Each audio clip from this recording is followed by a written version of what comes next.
What's going on, everybody? American Football Network here with another video today. And today we are bringing you guys our Oklahoma Sooners preview and prediction video. But before we get started, make sure you guys like and subscribe, comment your thoughts and opinions down below. Help me reach that goal of 1,400 subs by the end of July. We're about 80 away, so let's get rolling on that. Check out the description for links to our shop, podcast, website, patron page, and our college football roundup channel. And we appreciate all you guys tuning in. We're running these videos all the way through August 21st, team predictions. So, yeah, we're excited for it. And we hope y'all are enjoying them. But today we have Oklahoma. So let's go ahead and jump in to the Sooners and what this upcoming season is going to hold for them. So this will be their first year in the SEC as them and Texas make the jump from the Big 12 to the SEC. Last year they went 10-3 overall, 7-2 in the Big 12, 10-2 in the regular season. They lost the Alamo Bowl to Arizona, 38-24. Had a decent amount of opt-outs in that game. So I look at recruiting. Their top 10 commitments, all big-time guys, all 4 stars. Plus their top guy was their only 5-star, David Stone, on the D line. Expect him to have a pretty good season this year, as he's the big dog in this recruiting class for them. When you look offensively, they only returns 2 starters: the running back Gavin Sawchuk and wide receiver Jalil Farouk. And defensively, they return 6 starters. They lose the entire defensive line. They bring back, well, they keep Ethan Downs at defensive ends, but lose the other 3 guys. Then you look, they bring back both linebackers, Danny Stutzman, the big dog, on that defense for them. And then you got Jaron Canuck, Gentry Williams, and Billy Bowman back at in the secondary, as well as Desan McCullough. And you got some pretty good guys that are going to be filling in. Kendall Dolby and Woody Washington in the secondary. I think Trace Ford and DeJoun Terry are very good guys up on the D line for them. And then you got Peyton Bowen, the true freshman from last year, who committed to about 8 different schools before finally settling on Oklahoma. He will be returning, and I expect him to have a pretty good sophomore season back there for Oklahoma safety. And when you look at this team, they lose a ton of offensive pieces, and you look defensively, they're really solid defensively. The problem I see for this team is that offensive line. I don't know how good that offensive line is going to be. I think that I think that the offensive line could end up potentially being pretty bad for them. Big name for him offensively is Jackson Arnold at quarterback. He's going to be filling in. Also, Casey Thompson is the backup quarterback for them.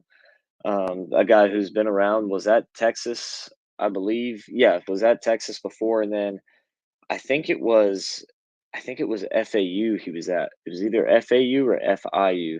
Yeah, FAU that he was at, and now he's with Oklahoma. So he's a guy he's been in the game for a little bit. He's been a part of the Oklahoma Texas rivalry as well, and been a part of a top tier program like this with Texas. Was actually a very good quarterback for them for a few seasons. So that is good to have his leadership back there as well. But I expect Arnold to be the starter for the season. Um, but you look at this team; they have some pieces to be a very solid team. The problem I see for them, like I said, is that offensive line. I just don't know how that offensive line is going to hold up.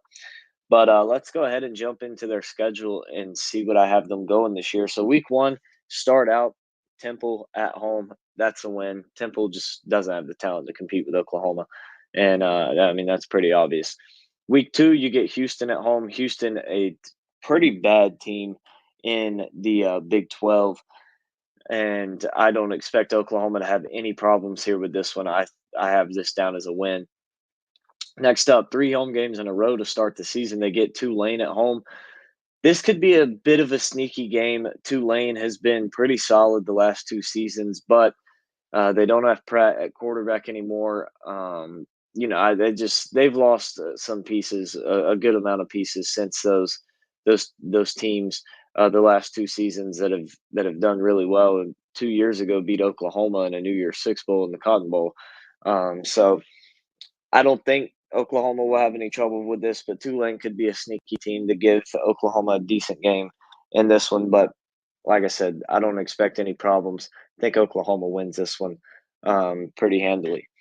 Then you get your first real test, your first SEC game on your schedule this year, and this is against the Tennessee Volunteers at home. Make it 4 home games to start the season, and I have Oklahoma winning this game as well. I think the biggest key for me in this game is just defensively for the Sooners. I think that they just have what it takes. This is going to be a home game for them, so it's going to be tough for Tennessee to come in there. It'll be a tough environment for them. When you look at this defense that Oklahoma has, especially with Brent Venables at head coach, he was the best defensive coordinator in the game for a while. Had a great run as DC at Oklahoma, then went to Clemson. Had a just historic run as defensive coordinator there. A lot of records and stuff he broke. His defenses broke there, and now he is the head coach at Oklahoma. So being coached by Brent Venables, they're going to have a pretty tight defense over there. So I expect the defense to do well, and I think that's going to be the difference in the game for them. I think Oklahoma's offense is going to be able to put up some points, but I think that defense is what's going to win them this game.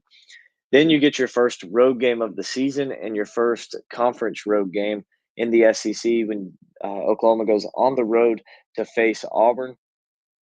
And I have this game as a win. I think that Auburn is a solid team. Um, I think that they're a team who knows what they're going to end up doing this season. They could I see them finishing anywhere from 6-6 to 10-2. I've already done their video. You guys can check that out. But I think that Oklahoma is the better football team in this game. I think that they will have the better quarterback. They'll definitely have the better defense. And I think with Sawchuck in the backfield, really regardless of what the offensive line looks like, as long as it's not atrocious and just bottom 20 in college football, I think that Oklahoma will also have the better run game in this game. Now, with that being said, Auburn will have the better running back. But I think that when you look at in Jarquez Hunter, I mean, he's a dog. He's the better running back by far. But when you look at Auburn's defense, I think Oklahoma's gonna have a little bit of a better time, easier time stopping Hunter than Auburn is gonna have stopping Sawchuck. So I think that Oklahoma has the right mix to win this football game. I think they're better basically all across the board. They're definitely more talented than Auburn is, and so I have this game down as a win for them. Then you get a bye week. Then you face your rivalry in the Red River Showdown in Dallas. You get the Texas Longhorns. I have this game as a loss. You beat them last year 34-30 to revenge the 49 to nothing game the year before. But I think you lose this game this year. I just think Texas is too good. Now, Texas is a bit of a question as well as they lose their top 2 outside receivers and their running back. But for me, it's Quinn Ewers in this game. He's just the better quarterback. And I mean, obviously, Texas has replaced all that talent that they've lost on the outside. They've got talented guys as they bring in Isaiah Bonds from Alabama, who might be um, the one of the best wide receivers in the SEC. He might be the best in the SEC when the season is said and done. But they've got the guys back there to do it. And Jaden Blue and C.J. Baxter played great at running back for them once Brooks went down. So I don't think that'll be a problem. The one thing that does worry me a little bit with Texas is this defense, but they do pick up some good pickups even after the guys that they lost, particularly safety Andrew Makuba, bringing him in. And you look at a guy like Anthony Hill Jr., who was the second leading tackler for him last year. He's back middle linebacker for him for his sophomore season. And so I think this Texas team is gonna be okay, and I think that they're gonna be able to get the win against Oklahoma. Um, I don't think Oklahoma is gonna have quite enough offense and quite enough juice defensively to be able to stop them. Next up, you get the South Carolina Gamecocks. Interestingly enough, this is the first time in their history that these 2 teams will face. And I have Oklahoma getting the win here. I don't think South Carolina is very good. Oklahoma just has more talent, and it's a home game for them. I just don't see South Carolina being able to pull this one off. Now, with that being said, though, there is a lot of talk that Lenore Sellers, the freshman, quarterback for them is going to be just some prodigy prospect. If that comes true, then I mean, yeah, maybe we see that happen, and maybe we see that happen in South Carolina, be able to pull off the upset win over Oklahoma. But I think Oklahoma's the better football team. I think they have the better quarterback. I think they by far have the better defense and better coach. And so I think Oklahoma gets the win. Then they go on the road to Ole Miss. This is going to be a loss. Ole Miss might win the SEC this year, and Oklahoma is just not going to be able to stop that offense or keep up with them. They're just not going to be. I expect this to be a higher scoring game as Ole Miss, as we know, they tend to struggle with a defense. And I mean, they bring in some good transfers, they bring in some new pieces defensively, but I still don't know if they're going to have what it takes to to s- to beat this Ole Miss team. I just don't think Oklahoma will have the offense to do it because even though their defense is good, Ole Miss is still putting up 40 points on them. They're going to put up 30, 40 points on them. It's just going to happen. So I have that one down as a loss for Oklahoma. Then they get the Maine Black Bears. This is kind of a random matchup. It's going to be a win. They're going to kill them. Maine is not going to be able to compete with Oklahoma. They just don't have the talent. But interesting, they're going from Maine all the way down to Oklahoma to play. But yeah, Sooners win in this one, no question. Then they go on the road to Missouri. I have this one as a loss as well. Missouri, another team that very well could win the SEC. It's gonna be fun to watch this team. I think Eli Drinkwitz is doing a very good job at Missouri. They bring back Brady Cook. They bring back Luther Burden and 7 starters on that offense. They bring back all their receivers actually. Um, Only big piece they really lose on that offense is Schrader in the backfield. Um, and Marcus Carroll, is going to fill in for him, I would imagine. And I think that he's going to be, not as good as Schrader, obviously, but he's going to be good, good enough as a replacement.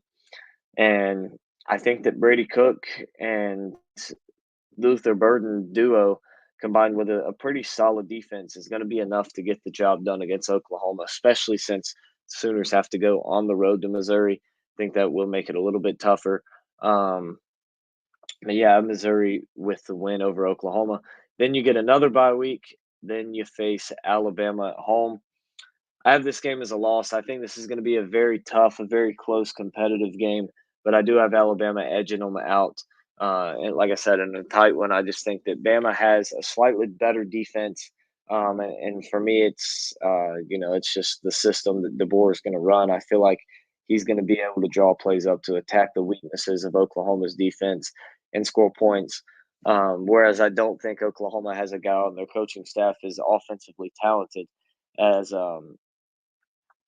Caleb DeBoer. Now, I think that with Venables and his adjustments that he makes, it's not going to be much flying. That's why I think it's going to be a bit of a lower scoring game, somewhere in the 20s maybe, and a lot of punts in this game. I would imagine as both defenses are really good, but I think it will be a tight game within single digits. But I do think Alabama will pull out the win. Then you go on the road to LSU. And this is a game I really struggled on picking, but I am going to go with the Tigers in this one. I think that they're going to be able to pull out the victory over Oklahoma. To me, when you look at LSU, they got 2 quarterbacks, Garrett Nussmeier and AJ Swan. I would imagine Nussmeier is going to start, but who knows who will fill in for who will fill in for Jaden Daniels. Was blanking on his name. Sorry for Jaden Daniels on this LSU team. But you look at Nussmeier. He started in the bowl game last year against Wisconsin. He threw for 395 yards. He even led LSU on a 98-yard drive, game-winning drive to beat Wisconsin 35-31 last year. So this is probably the most talented team that Brian Kelly's had since he's took over LSU. They returned their whole offensive line other than the center. Now that is being replaced by a true freshman, so that could be a problem. But by the end of the season, they're going to have it all locked down. And I just think that LSU has too much talent, and I just think at the end of the day, LSU as the game changer um, on defensively, and Harold Perkins, he's going to wreak havoc against against Oklahoma, especially if this offensive line is not very good, like some people think. So I think he's really the difference maker in this game, and I think that again it'll be a closer game, but it'll be one that Oklahoma comes up just short in. So I have the Sooners going 7-5 this year.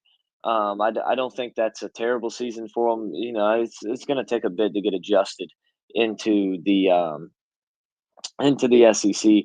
But I do think that they will definitely improve, and I don't think they're going to be bad next year. I just think that they play a tough schedule. There's some teams that are better than them on there, and you know it's still going to be a good season for Oklahoma, and they're just going to continue to improve and continue to get better as they're in the SEC more. But that wraps up today's video. Thank you guys for watching. I hope you enjoyed today's video. Make sure you like and subscribe, and we will see you guys next time.